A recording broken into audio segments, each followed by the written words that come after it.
Hello ভাই বন্ধুসকল, welcome to ৰাকিছাম ডিফেন্স ইউটিউব চেনেল। সো আপোনালোকে প্ৰায় ভাই বন্ধুৱে মোক সুধি আছে যেটো এক্সামত কেনেকুৱা টিপছত লিখিলে সময়ত সোনকালে কভাৰ কৰিব পাৰিব আৰু কেনেকুৱা টিপছত লিখিলে আমি গোটেই কুৱেশ্যনখিনি আমি 100টা কুৱেশ্যন যেটো 50 নম্বৰ আহিব, আপোনালোক 50 নম্বৰ 100টা কুৱেশ্যন আহিব আপ মাৰ্কে যেটো এই কম সময়ৰ ভিতৰত এইখিনি সময় যেটো সময় দিয়া থাকিব আপোনাৰ এক্সামৰ কাৰণে এই সময়ত কেনেকৈ 100টা কুৱেশ্যন আপুনি সোনকালে কভাৰ কৰিব পাৰিব আৰু কেনেকৈ এটা ভাল এটা নাম্বাৰ পাব পাৰে তাৰ টিপছ মই আপোনালোকক দিবলৈ চেষ্টা কৰিম। এইখিনি আপোনালোকে ফলো কৰি ল'ব। সো যেহেতু মই 2022 চনৰ ফেব্ৰুৱাৰী 20 তাৰিখে যেটো মই এক্সাম দিছিলোঁ, যোৰহাটত দিছিলোঁ, যোৰহাট তিতাবৰ দিছিলোঁ, মই কেনেকৈ কুৱেশ্যনখিনি উত্তৰ মই কৰিছিলোঁ এইখিনি মই নিজৰ অভিজ্ঞতা পৰা আপোনালোকক মই দিবলৈ চেষ্টা কৰিম। সো প্ৰথমতে আপোনালোকে যিখিনি নোটিছ দিয়া থাকিব আপোনালোকৰ এডমিট কাৰ্ডত কি নিব লাগে কি নিব নালাগে এইখিনি আপোনালোকে ফলো কৰি ল'ব। এইখিনি আপোনালোকে ফলো কৰি ল'ব প্ৰথম কথা। আৰু দ্বিতীয় কথাটো হৈছে আপোনালোকে পৰীক্ষা হলত সোমোৱাৰ পাছত যেহেতু তাত পৰীক্ষাগাৰত যেহেতু আপোনালোকৰ বাইদেউ বা ছাৰ এজন থাকিব, তেওঁলোকে সকলো কথাই আপোনালোকক বুজাই কৈ দিব কেনেকৈ আপোনালোকে ৰোল নাম্বাৰখিনি বঢ়াব লাগে, কেনেকৈ আপোনালোকে কুৱেশ্যন এনচাৰখিনি কৰিব লাগিব, এইখিনি গোটেইখিনি আপোনালোকক বুজাই কৈ দিব। কিন্তু আপোনালোকে যদি তাতো যদি ডাউট ক্লিয়াৰ হয় তেনেহ'লে প্ৰথমতে আপোনালোকে 2-3 মিনিট আপোনালোকে কোনো পৰ্যায়ে আপোনাক লিখিব নালাগে, যিটো ৰোল নাম্বাৰ আপুনি জানিলেও লিখিব নালাগে, আপুনি যিমান পাৰে। কাৰণ এনেকুৱা হয় যে আপোনাৰ কুৱেশ্যন 100টা কুৱেশ্যনত আপুনি গোটেইখিনি জানা হ'লে যদি ৰোল নাম্বাৰ যদি অকণমান যদি ভুল হৈ যায়, আপোনাৰ এটা নাম্বাৰ যদি আপোনালোকৰ ভুল হৈ যায় OMR চিটত তেনেহ'লে আপোনাৰ গোটেই নাম্বাৰটোৱে কাট খোৱা যাব আৰু আপোনাৰ পৰীক্ষাত আপোনালোকে ডিছকুৱালিফাই হৈ যাব, ৰিজাল্ট নট ফাউণ্ড দেখুৱাব যিহেতু আপোনালোকৰ ফাইনেল মেৰিট লিষ্টত। কাৰণ আপুনি ৰোল নাম্বাৰটো ভুল কৰি দিলে আপুনি কুৱেশ্যনৰ এনচাৰখিনি আপোনাৰ 100টা কুৱেশ্যন 100টাই শুদ্ধ হ'লেও আপোনালোকৰ য'ত নেকি আপোনাৰ ৰোল নম্বৰ বহুতে অশুদ্ধ হৈ যাব। গতিকে আপোনাৰ যিহেতু আমি প্ৰায়খিনি ভয় লাগে নহয় জানো, এক্সামৰ সোমাওঁতে আমি কেনেকুৱা ভয় লাগে মানে এনেকুৱা যে আমি মানে পাৰিম নে নোৱাৰিম, আমি ভাল এটা নাম্বাৰ পাব পাৰিম নে নোৱাৰিম, এইটো কাৰণে প্ৰায়খিনি ভাই বন্ধুৱে ভয় কৰে। এইটো ভয় কৰাটো স্বাভাৱিক। আৰু 2-3 মিনিট আপোনালোকে লাহেকৈ নিজৰ কনফিডেন্সটো আনি ল'ব, যিহেতু কনফিডেন্সটো মানে ভয়টো অকণমান আঁতৰাই ল'ব আৰু হাতবোৰ পূৰা এনেকৈ পূৰা মহাই ল'ব, হাতবোৰ পূৰা গৰম কৰি ল'ব আৰু ভয়টো নাইকিয়া কৰি ল'ব হা। তাৰপিছত আপোনাৰ ছাৰ বা বাইদেউসকলক যিকোনো ৰোল নাম্বাৰ বঢ়াওঁতে 2-3 বাৰ সুধি ল'ব, তেওঁলোকে একো নকয়। আপুনি যিমান সুধিলেও তেওঁলোকে যিমান পাৰে তেওঁলোকে বুজাবলৈ বা যিমানখিনি জানাখিনি আপোনালোকক কৈ দিবলৈ চেষ্টা কৰিব, ঠিক আছে। এইখিনি আপোনালোকে ফ'ল' কৰি ল'ব প্ৰথম কথা। আৰু দ্বিতীয় কথাটো হ'ল আপোনালোকৰ ভাই বন্ধু বা আপোনালোকৰ যদি ছোৱালী আছে তেনেহ'লে তেওঁক চিনাকি কেনেকৈ কৰিব। আপোনাৰ এইটো টিপছটো যিহেতু এইটো টিপছটো মোৰ অভিজ্ঞতাৰ ফালৰ পৰা কৈছোঁ দেই। মই কেনেকুৱা ভুটিয়াও আছিলোঁ, মই কেনেকুৱা মানে ভুটি আছিলে, এইটো বেলেগৰ কাৰণে নহ'ব পাৰে, কাৰণ মোৰ কাৰণে এইটো আপোনালোকৰ একদম মোৰ নিজৰ এক্সপিৰিয়েঞ্চৰ ফালৰ পৰা কথাটো ক'ম। যিহেতু মই এনেকুৱা আছিলোঁ যে মোৰ শিৱসাগৰৰ মোৰ লগৰ এটা আছিলে, মোৰ চিটৰ ওচৰতে আছিলে, মানে শিৱসাগৰ ল'ৰা এটা আছিলে, তাৰপিছত মই সুধিছোঁ তাৰ ঘৰ ক'ত, ই কৈছে, মই প্ৰথমে সুধি লৈছোঁ তাৰ ঘৰ শিৱসাগৰ, মোৰ শিৱসাগৰতে, কিন্তু মোক সুধিছে তোমাৰ ঘৰ ক'ত, মই কিন্তু যোৰহাট বুলি ক'লোঁ। কিয়নো এনেকুৱা হৈছে যে শিৱসাগৰৰ পোষ্টটোত যিটো ভেকেঞ্চিত ই আৰু মই যিহেতু কম্পিটিশ্যন হ'ব, মানে মোৰ জেগাত ইও ল'ব বিচাৰোঁ ভেকেঞ্চিটোত, গতিকে ই শিৱসাগৰ কোৱাৰ লগে লগে মই যোৰহাট বুলি ক'লোঁ হা। তেতিয়া তেওঁ মনত ভাল লাগিলে, যিহেতু এই শিৱসাগৰৰ পোষ্টটোত ই যোৰহাট বেলেগ এটা ভেকেঞ্চিত হ'ব, যিহেতু মোৰ এ বি আৰু ইউ বি আছিলে আৰু ABB আছিলে, গতিকে ই শিৱসাগৰত কোৱাৰ লগে লগে মই যোৰহাট বুলি কৈ প্ৰথম তেনেকুৱা ক'লোঁ, যিহেতু তেতিয়া মানে কুৱেশ্যন এনচাৰখিনি কৈ দিব পাৰিব আৰু তেনেকুৱা মানে ইও ভাবিছে আৰু মই কুৱেশ্যন এনচাৰ তাক কৈ দিলোঁ, ই মানে বেলেগ এখন ডিষ্ট্ৰিক্টৰহে কৈ দিলে একো কথা নাই, যিহেতু ই বেলেগ এটা পোষ্টতে তেওঁ এক্সাম দিব আহিছে, ঠিক আছে। তেনেকুৱা মানে প্ৰথম মই তেনেকুৱা চিনাকি কৰি লৈছোঁ। বা আপুনিও যদি আপোনাৰ তেনেকুৱা লগ পায় তেনেহ'লে এইটো সুধি আপোনালোকে যদি কৰে তেনেহ'লে আপোনাৰ তেনেকুৱা ভাল হ'ব পাৰে, এইটো চাব পইণ্ট, এইটো ভাল হ'ব পাৰে তেনেকুৱা কথা। আৰু যিহেতু মই তেনেকুৱা কৈছিলোঁ, তাৰপিছত মই তাক প্ৰথম কুৱেশ্যন কৰোঁতে যেনে প্ৰথম তাক যদি ভাই বন্ধুসকলক প্ৰথম কুৱেশ্যন সুধোতে মই নিজৰ জনা কুৱেশ্যন তাক প্ৰথম সুধি ল'লোঁ যেটো এনেকুৱা কুৱেশ্যন সুধিছোঁ যে মই কুৱেশ্যনটো জানো যেটো উদাহৰণস্বৰূপে যেটো উদাহৰণ হিচাপে মই অসমৰ যেটো ৰাষ্ট্ৰীয় উদ্যান কেইখন আছে অসমৰ ৰাষ্ট্ৰীয় উদ্যান কেইখন আছে তেতিয়া মানে মই জনা কুৱেশ্যন তাক সুধি লৈছোঁ তেতিয়া ই এনসাৰটো ঠিকে কৈছে মানে ৰাইট এনসাৰ কৈছে তেওঁ যেটো যিমান হৈছে কিমানখন আছে এটো ৰাইট এনসাৰ কৈছে তেতিয়া মই অনুমান কৰিব পাৰিলোঁ যে তেওঁ মোক অসা এনসাৰে দিছে হা এনেকুৱা হয় যে মই তাৰ পৰীক্ষা কৰিছোঁ যেহেতু লগৰটো মই পৰীক্ষা কৰিছোঁ যেহেতু মই মানে মনৰ পৰা পৰীক্ষা কৰিছোঁ যেহেতু মই যদি জনা কুৱেশ্যনটো তাক সোধাৰ পাছত ই যদি এনসাৰটো যদি ভুলকৈ কৈ দিছে তেনেহ'লে মোতকৈ তেওঁ গেদা কথাটো এনেকুৱা যে মোৰ জনা কুৱেশ্যনটো তেওঁ যদি নেজানে তেনেহ'লে মোতকৈ তেওঁ গেদা হ'ব যদি এই এনসাৰটো যদি ই ভুলকৈ কৈ দিছে তেনেহ'লে মোতকৈ গেদা বা ৰাইটকৈ কৈ দিছে তেনেহ'লে ভাবিম যে ইও ধুনীয়াকৈ পঢ়ি আহিছে বা তাৰ পৰা মই যদি মই নজনা কুৱেশ্যন টান এটা কুৱেশ্যন কৰিলেও মই নজনা কনফিউজন কুৱেশ্যন এটা সুধিলেও ই ৰাইটকৈ কৈ দিব তেনেকুৱা মানে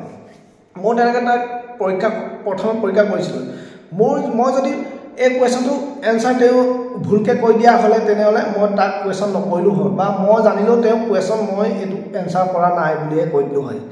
গতিকে মই প্ৰথম কৰোঁতে এইটো তেনেকৈ মই সুধিলোঁ এইটো আপোনালোকৰ ডাউট ক্লিয়াৰ হৈছে কেনেকৈ কৰিব লাগে আৰু মই প্ৰথম কথা মই যে প্ৰথম কুৱেশ্যন এনসাৰ শ্বীটখন লোৱাৰ পাছত মই কুৱেশ্যনখন গোটেইখিনি কুৱেশ্যন 100টা কুৱেশ্যন মই পঢ়া নাই 100টা কুৱেশ্যন মই প্ৰথমৰ পৰা শেষলৈ কিছুমান পঢ়ি থাকে কিন্তু এইবোৰ পঢ়িব নালাগে পঢ়িলে আপোনাৰ কনফিউজন হৈ যায় বস্তুটো সবখিনি উল্টা পুল্টা হৈ যায় কুৱেশ্যনখিনি মানে ইটো কুৱেশ্যন ইটো গোটেইখিনি মানে কনফিউজন যায় গতিকে এইটো কুৱেশ্যন একদম চাব নালাগে মোৰ এক্সপিৰিয়েঞ্চৰ ফালৰ পৰা মোৰ টিপছৰ পৰা আপোনালোকক মই জনাব বিচাৰিছোঁ মোৰ এক্সপিৰিয়েঞ্চ মোৰ যেনেকুৱা মাইণ্ড কেনেকৈ মোক কৈছিলে এইখিনি মই টিপছ দিছোঁ যিহেতু মোৰ ফালৰ পৰা কুৱেশ্যন একদম আপোনালোকে পঢ়িব নালাগে প্ৰথম মানে শেষলৈকে পঢ়িব নালাগে প্ৰথম পঢ়ি একদম এনসাৰ কৰি গৈ থাকিব লাগিব আৰু আপোনালোকে প্ৰথমটো পাই যাব যিহেতু কুৱেশ্যন এনসাৰ পালে কুৱেশ্যন এনসাৰ পোৱাৰ পাছত আপোনাৰ প্ৰথম 1 নম্বৰটো যদি জানিছে তেনেহ'লে 1 নম্বৰ কুৱেশ্যনৰ এনসাৰটো বি আপোনালোকে গোল কৰি দিয়ে গোল কৰাৰ পাছত আপোনালোকে 1 নম্বৰটো অকণমান কলমেদি অকণমান চিন্তা দি দিব 1 নম্বৰটো পাৰিলে 3 নম্বৰটো পাৰিলে 2 নম্বৰটো নোৱাৰিলে আপোনাৰ কৰিব নালাগে যিখিনি আপোনাৰ কনফিডেন্স এইটো ৰাইট একদম ৰাইট হয় একদম এইটো ৰাইট হ'ব এইটো হ'বই এনেকুৱা হয় যে কুৱেশ্যনটো এনেকুৱা যে অসমৰ মাটিকালি কিমান এইটোতো আমাৰ অপশ্যন নাচালেও আপোনালোকে একদম মুখতে আহিব গতিকে তেনেকুৱা কুৱেশ্যনটো একদম পুৰা স্পীডত কৰিব জনাখিনি স্পীডত কৰি যিমানখিনি কুৱেশ্যন কৰিলে অকণমান টিপ কৰি যাব যিহেতু 1 নম্বৰটো পাৰিলোঁ 3 নম্বৰটো নোৱাৰিলোঁ 1 নম্বৰটো পাৰিলোঁ 3 নম্বৰ 2 নম্বৰ নোৱাৰিলোঁ 3 নম্বৰ পাৰিলোঁ 4 নম্বৰ নোৱাৰিলোঁ 5 নম্বৰ পাৰিলোঁ তেনেকৈ যিমানখিনি কুৱেশ্যন কৰিলে 100টালৈকে আপোনালোকে 100লৈকে কৰাৰ পাছত আপুনি যিমানখিনি পাৰিলে পটাপট হিচাপ কৰি ল'ব 1 2 3 4 5 6 7 যদি আপুনি 18টা পাৰিলে 18টা কুৱেশ্যন আপোনাৰ কনফিডেন্স 18টা মানে আপোনাৰ 35 নম্বৰ পক্কা আহিব নহয় জানো পক্কা 18টা কুৱেশ্যনত আপোনাৰ 35 নম্বৰ পক্কা আহি গ'ল আপুনি তেতিয়া ভাবি ল'ব পাৰি মোৰ ফিজিকেলত কিমান আছে মোৰ 30 আছে ফিজিকেলত ধৰি লওক 30 আছে ইফালে 35 কিমান 65 হৈছে এক্সট্ৰা কিমান আছে হেড কৰি আপোনাৰ যে মানে 18 হৈছে 18 নম্বৰৰ মোৰ আহেন নাহেনে আপোনাৰ ডিষ্ট্ৰিক্টত কিমান ভ্যাকেন্সি আছে কিমানটা পোষ্ট আছে এইখিনি আপোনালোকে অনুমান কৰিব পাৰিব আৰু তাৰ পিছত 18টা কুৱেশ্যনৰ ভিতৰত আপোনালোকে আকৌ ৰিপিট কৰিব কুৱেশ্যনৰ এনসাৰ এইখিনি কিমান তাৰপিছত তেতিয়াও যদি 2-3টা মান পাৰিলে তেতিয়া আকৌ ৰিপিট কৰাৰ পাছত হা ৰিপিট কৰাৰ পাছত আপোনাৰ 3টা পাৰিলে মানে 73টা কুৱেশ্যন পাৰিলে আপোনাৰ তেতিয়া মানে আপোনাৰ 36.50 হ'ল নাম্বাৰ তাৰপিছত আপোনাৰ লগৰটো সুধি ল'ব মই যেটো কুৱেশ্যনৰ টিপছ দিছোঁ মই যেটো কৈছিলোঁ কেনেকৈ সুধিব লাগে এইখিনি কুৱেশ্যনৰ এনসাৰ পটাপট তাক সুধি ল'ব এইটো এনসাৰ কেনেকৈ কি কথা কি ক'লো তাৰ পৰা সুধি ল'ব 3টা সুধিলে আপুনি তাক 2টামান দিবলৈ চেষ্টা কৰিব লাগে মানে অলপ ৰবা বুলি ক'ম তাক 3টা সোধাৰ পাছত তাৰপৰা 3টা কুৱেশ্যন এনসাৰ পোৱাৰ পাছত আপুনি তাক 2টা এনসাৰ কুৱেশ্যন দিবলৈ চেষ্টা কৰিব লাগে মানে তাত আৰু ডিষ্ট্ৰিক্টটো গমেই পায় তেওঁ যদি নিজৰ আপোনাৰ যদি যোৰহাট হয় তেওঁ যদি যোৰহাটে বুলি কয় তেনেহ'লে আপোনাৰ বেলেগ এখন ডিষ্ট্ৰিক্ট ক'ব পাৰি বা যোৰহাট বুলি তেওঁ যদি গমেই পায় তেনেহ'লে আপোনাৰ ই যদি STP হয়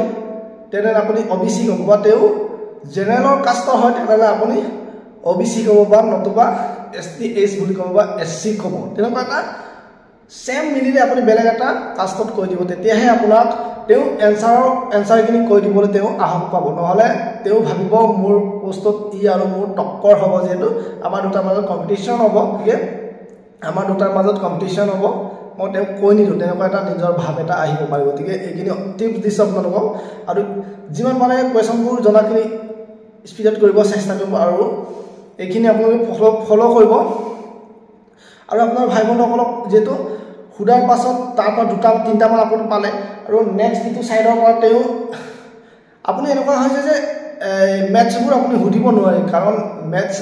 হুডাটো এনেকুৱা উদাহৰণ এনেকুৱা হয় যে আপুনি পৰীক্ষাত কোনোবা এটা বিএ বা আইসিটি পৰীক্ষা দিবলৈ যাওঁতে যেটো আমি 5 নম্বৰ কোৱেশ্যন হুডা নিচিনা হয় ম্যাথছ কোৱেশ্যন বেলেগ এটা হুডিবলৈ হ'লে তেনেকুৱা হয় মানে এটোটো সম্ভৱ নহয় আপোনালোক 5 নম্বৰ কোৱেশ্যন কোনোবা কৈ দিব পাৰিব নেকি বা ম্যাথছ কোনোবা আপোনাক কৈ দিব পাৰিব নেকি এইটো এনসাৰ এইটো বুলি তেনেকুৱা হয় গতিকে ম্যাথছটো হুডাটো স্বাভাৱিক নহয় বা হুডাটো আমাৰ তেনেকুৱা ম্যাথছৰ হুডাটো তেনেকুৱা নহয় হুডিব পৰা নহয় যেটো গতিকে এক নম্বৰ কোৱেশ্যন এনসাৰ যেটো আমুক কোৱেশ্যনটো এটো মানুহটো কোন আছিলেও এটো হুডিব পাৰে মানে আপোনাৰ লগৰ একে বেঞ্চত দুজনকে বহিব দিব এটো বেঞ্চত তিনটাকে কোৱেশ্যন পালে তিনটা কোৱেশ্যন আপুনি উত্তৰ পালে আৰু ইটো পাঁচফালৰ পৰা আপুনি 5টা মান পালে আৰু আপোনাৰ আৰু এটো পাঁচফালৰ পৰা আপোনাৰ নেক্সট বেঞ্চৰ পৰা আপোনালোকে নেক্সট আপোনাৰ বেঞ্চৰ পৰা আপোনাৰ 5টা মান কোৱেশ্যন এনসাৰ পালে আৰু আগৰ বেঞ্চৰ পৰা আপুনি 5টা মান কোৱেশ্যন তাৰ পৰা পুছ কৰিলে আগৰ বেঞ্চৰ পৰা যিমান পাৰে স্পিডত হুডিব যিমান পাৰে কিমান ক্লিয়াৰ স্পিডত কৰিব চেষ্টা কৰিব মানে তাৰ পৰা 5টা মান পালে আপুনি মিনিমাম 15টা মান আহিব 15টা ইপালে 35 ইপালে 15 কিমান ইপালে 75টা যেনমতে ইপালে 73টা ইপালে 15টা মানে 1 2 3 4 5 4টা কে আপোনাৰ 20টা হ'ল ইপালে আপুনি 73টা কৈছিলে ইপালে 20টা কিমান হ'ল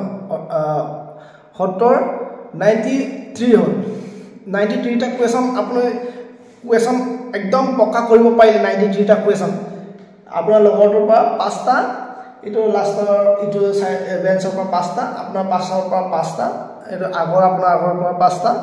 আগৰ ইটো সাইডৰ পৰা ৰাইট সাইডৰ পৰা আপুনি 5টা মানে 20টা কোৱেশ্যন আপুনি আৰু 73টা কোৱেশ্যন কৰিছে তেনেহলে 93টা কোৱেশ্যন আপোনাৰ পক্কা ৰাইট এনসাৰ হলে গতিকে আৰু 7টা